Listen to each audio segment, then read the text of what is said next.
To pursue or not to pursue? That is the question. I know when you get to a certain age, you think, I don't have so much time left. Acting is a young person's game. Being creative is a young person's game. All of those things, right? How am I going to make sense of this huge gap in my career?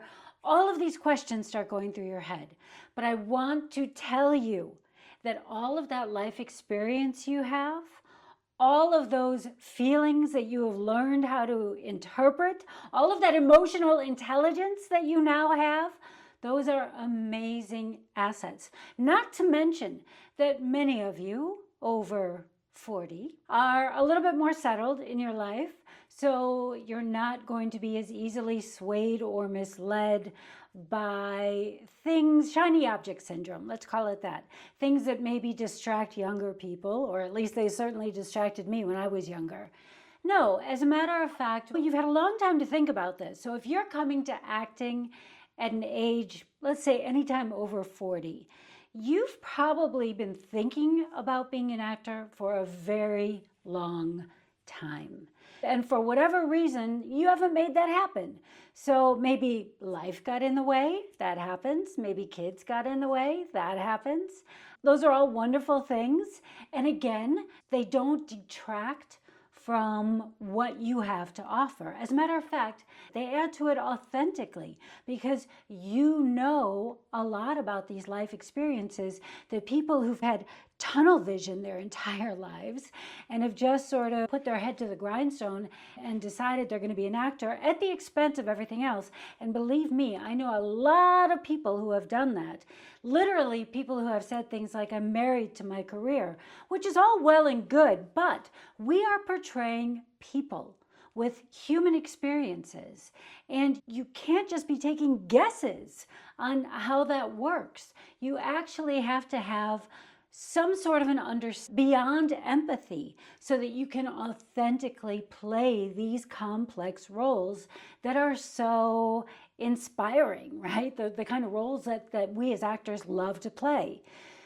So I like to think of us as faceted diamonds. And what that means to me is that each one of those facets represents a life that we could have lived, right? When you get to a certain point in your life, say over 40, you realize that there were many paths that you could have taken. You can look back over your life and see many crossroads, right? And see how one small decision led to a whole chain of events that led you to right where you are now. And maybe right where you are now is considering getting into acting, finally following your dreams. So each one of those facets represents a life you could have lived. And I think the beautiful thing about being an actor is our job is to portray the truth. So what we can do is find that facet, no matter how tiny it is, no matter how far down the diamond it is, down near the bottom, doesn't matter. Our job is to find that facet, polish it up, and hold it up to the light. That is what character exploration means to me. And I think it's one of the most beautiful things because there's so much more that connects us as human beings than separates us. So the question is it too late for you to pursue your dreams? The answer, in a nutshell, no, it is not. Let me put a caveat on that. It's not too late to pursue your dreams, ever. I don't care if you're 97 years old. It is never too late to pursue your dreams. But the objective word in that sentence is pursue them. It's one thing to have dreams. I was recently coaching an actress who's much older, actually, probably could have easily been my mother, had huge, huge dreams and really pie in the sky. And I don't say pie in the sky because her dreams were too big. I say pie in the sky because she had no clear path of how to get there. And the truth is when you have these very, very big dreams, which we do as actors, right? Just the very fact of wanting to be an actor, to communicate in that way, to have an impact in that way as an artist, is a big dream. And it's a dream that intimidates a lot of people, including the people who have it, right? But the thing that helps you achieve your dreams is to have milestones along the way. I mean, we've all heard the metaphor of getting in your car and setting your GPS and, of course, routing your plan along the way to get to your destination. Well, it's a popular metaphor because it's a good one. And you can think of your career goals in the same way. The fastest, most effective way to start getting the kinds of opportunities that could literally change your life is to understand what makes you different. Okay? You're not going to find that by trying to be different. The way you're going to find that is by leaning in to who you really are, right? Finding those wonderful facets, because we are all unique. We've all heard this, right? We're all special snowflakes. But when we're all special snowflakes, it can be very difficult to go, okay, but what makes me really a special snowflake, right?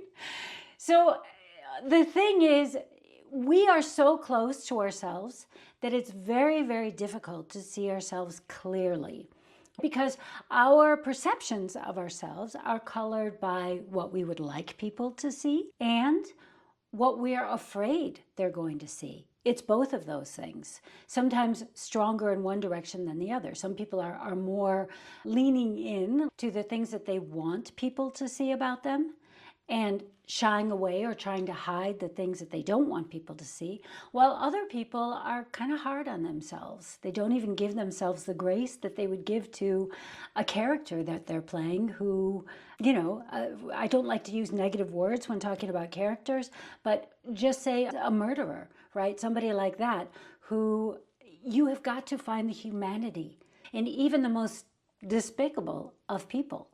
And when you are that person, you never think that you are despicable. So when you are playing a character that if you were to meet in a street or read about in a newspaper article, you're welcome to think whatever you want, right? Murderers, pedophiles, rapists, horrible human beings, right? But there is some humanity in there, right? It's very rare to come across a true monster. You always hear people say, my God, he was the nicest guy. He used to carry in my groceries every day. And then they found 30 bodies under his house.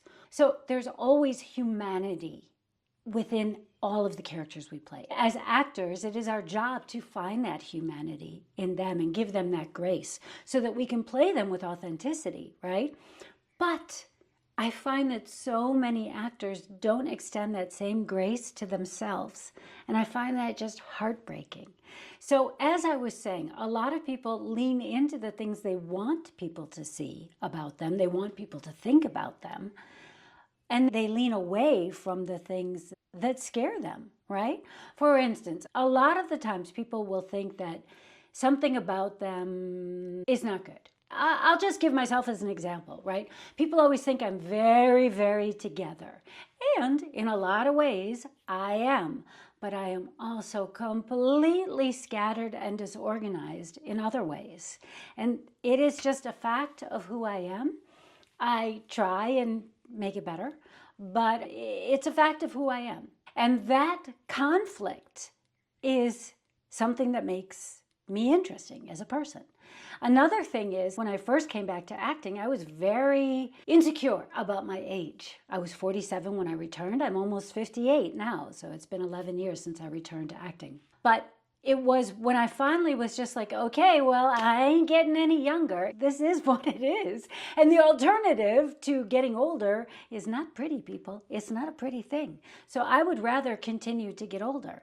When I finally embraced that and I was like, okay, this is what it is. And the other thing with that is dropped a lot of my own preconceived notions about what it means to be almost 50 and now almost 60. What does that even mean, right? We have these preconceived notions in our head about what that means because maybe a long time ago when a woman was almost 60, she wasn't in good shape. I go running every morning. She maybe had a little fringe of pinkish, bluish hair, whatever it was, right? Maybe. This is how it was back in the 60s and 70s when I was growing up. People in their 60s were rarely strong, vital human beings. And part of that was also the brainwashing. Oh, you're old now. And I think, thank God that we are veering away from this because one of the most amazing things about you is all of that life experiences that you can bring to your role. That's one thing. Being afraid of the things that you think are a detriment to making you a successful actor. People will try and change their accents. People will try and change their weight. People will try and change all of these things about them because they feel like they need to look and sound and be a certain way before they can start. And it's just not true. The way you are right now is perfect. Look around. Look at the people in the movies. Yes, there's always one or two Margot Robbies or Brad Pitt, somebody like that, right? There's always a few of those. But the vast majority of actors are just normal people. And that is what we want to see. Because most of us don't identify with an Angelina Jolie or a Margot Robbie, right? We look at her and go, oh, wow, she's absolutely stunning. And I can't compete with that.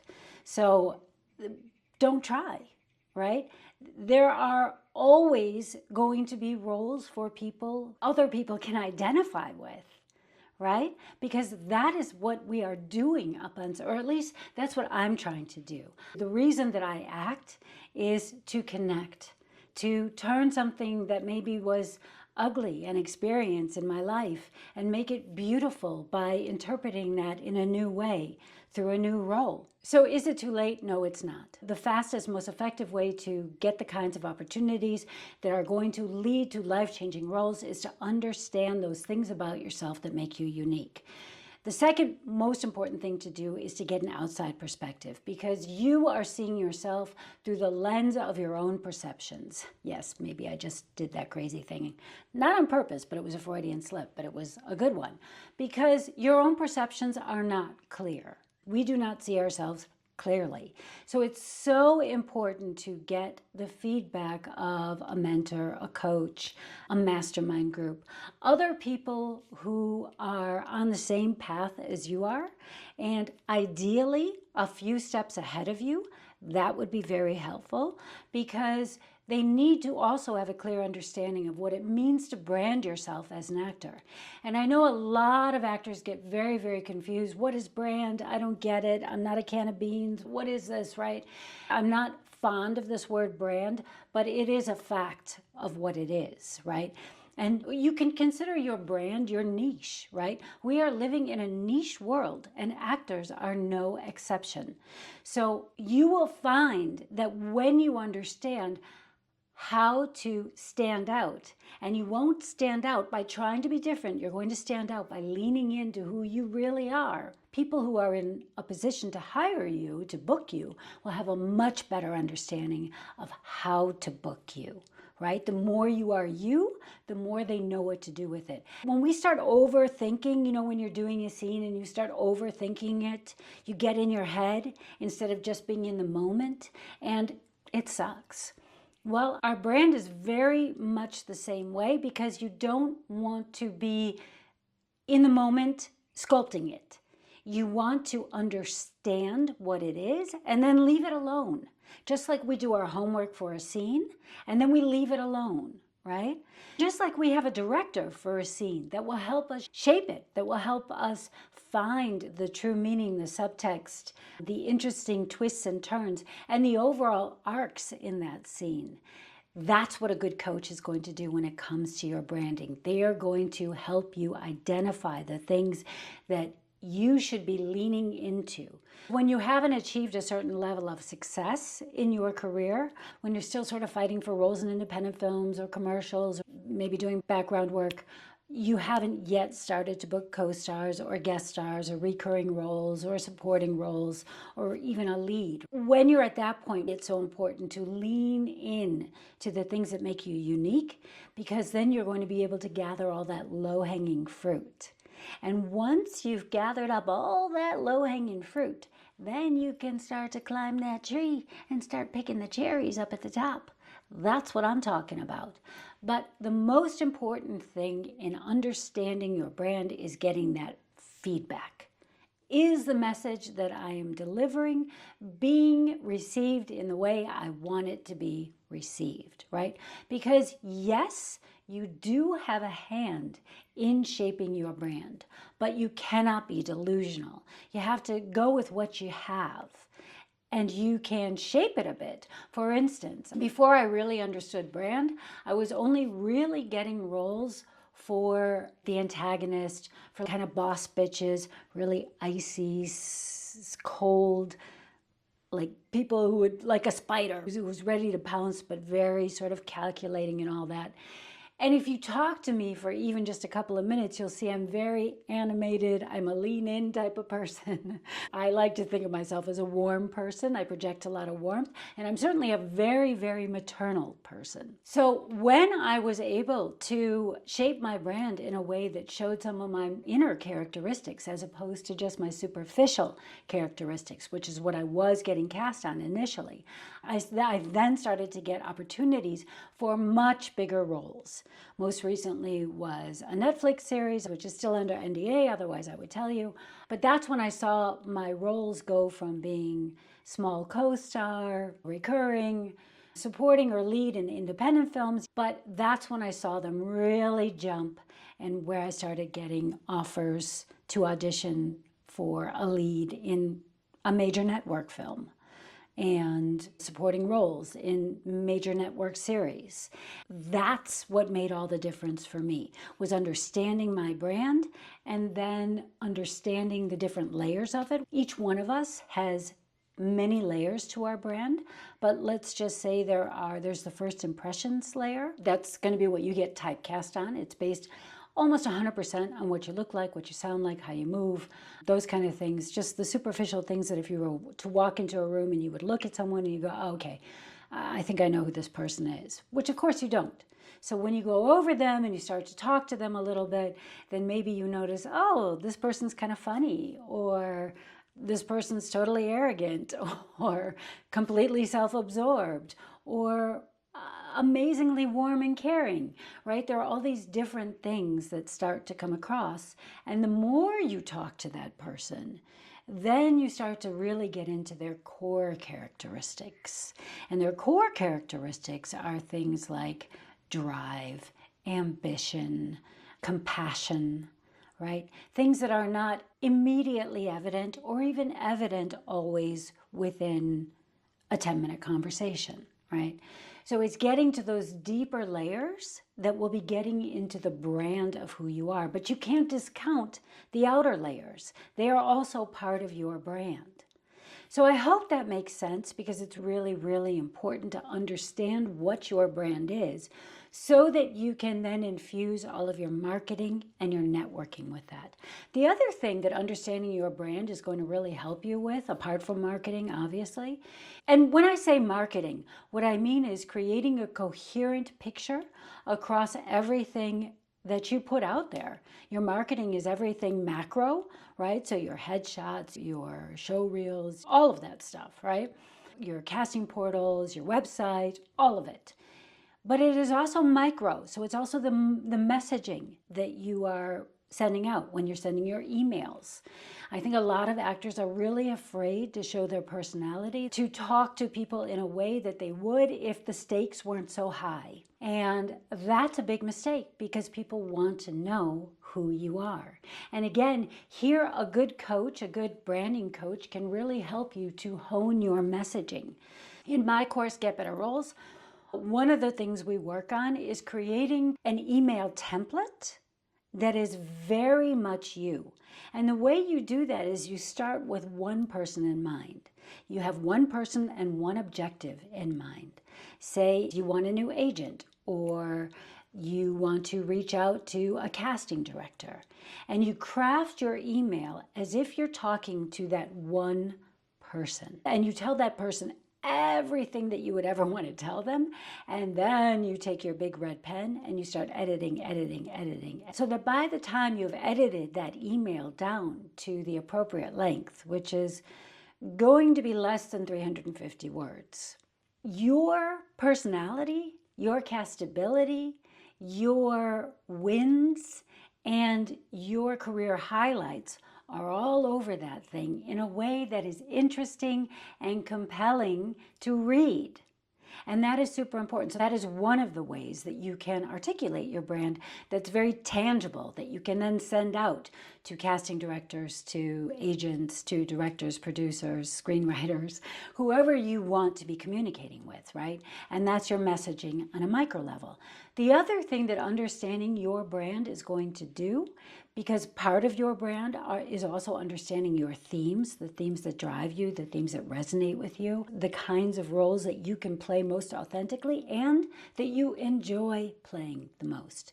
That is also going to act like a North Star or a beacon to lead you towards the people that you should be networking with. So instead of throwing spaghetti against the wall and trying to make an impression or a connection to everybody in the world, you now have a very targeted list of people who you can connect with on an authentic basis, right? Based on true interests that are shared.